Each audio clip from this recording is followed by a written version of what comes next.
ഒരു ഉമ്മയല്ലേ നമുക്ക് ജീവിതത്തിലുള്ളൂ. ഉമ്മ പോയാൽ ഇനി ആര്? ഉമ്മ പോയാൽ കണ്ണിൻ്റെ കാഴ്ച പോയ പോലെ എന്നല്ല പറയേണ്ടത്, സൂര്യനെ അസ്തമിച്ച പോലെയാണ്. ഒരു ഇരുട്ടായിരിക്കും ജീവിതത്തിൽ.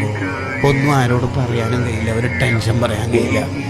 കാരണം ബാക്കി ആരോട് നമ്മൾ ടെൻഷൻ പറഞ്ഞാലും അവരുടെ ടെൻഷൻ നമുക്ക് കേൾക്കേണ്ടി വരും.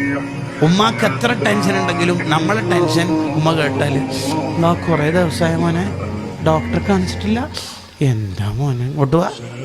അതൊരു സ്നേഹമാണ് സംഭവം. ആ സ്നേഹലോകം വല്ലാത്ത ലോകമാണ്. നമ്മുടെ നാടുകൾ ഇപ്പോൾ വൃദ്ധസദനങ്ങളാണ്. ഓരോ വീടും വൃദ്ധസദനം. 5 മക്കൾ, ഓരോരുത്തരിങ്ങനെ വ്യത്യസ്ത ഗൾഫ് രാജ്യത്ത് വിത്ത് ദയർ വൈഫ്സ്, അവരുടെ ഭാര്യമാരൊന്നിച്ച് ആജിക്ക് അജുമിയും വൃദ്ധസദനത്തിൽ.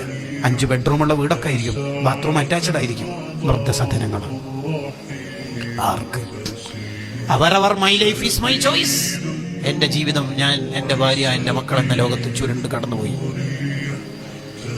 ഉമ്മാനെ മറന്നിട്ടൊരു ജീവിതം ഒരാൾക്കുണ്ടോ? പോയി. അവൻ്റെ ഒരു ഭാഗത്തും അല്ലാഹു വേണ്ട. ഞാൻ ടൗണിൽ നിന്നല്ലേ വരുന്നത്, എന്നേരം പറഞ്ഞൂടെ തക്കാളി വാങ്ങാന്? ഇനിയിപ്പോൾ ആദ്യം വെയിലത്ത് പോകാനാ, എന്നെ കൊണ്ടാവില്ല എന്നാണ് പുതിയ സിദ്ധാന്തം. ഞാൻ എൻ്റെ ഭാര്യനെ കൂട്ടിയിട്ട് എവിടെ പോകുന്നു എല്ലാം ഇവിടെ പറയണം. ഇതെന്താ ഓഫീസാ എന്നതാണ് പുതിയ ചെറുപ്പക്കാരുടെ വർത്താനം.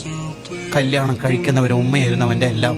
പിന്നെ ഒരു പെണ്ണിനെ കാണുമ്പോഴേക്കും മോനെ നീ ഒഴിവാക്കി പോകേണ്ടതല്ല ഉമ്മ. ബാക്കി ഏത് തെറ്റായാലും ആഖിറത്തിലായിരിക്കും അതിന്റെ ശിക്ഷ ഉണ്ടാവുക. ഇത് നോ, ദുനിയാവ് തന്നെ കിട്ടിത്തുടങ്ങും. ഉമ്മാനെ എങ്ങാനും ഉപ്പാനെ എങ്ങാനും ബുദ്ധിമുട്ടിച്ചാൽ ദുനിയാവ് തന്നെ കിട്ടും.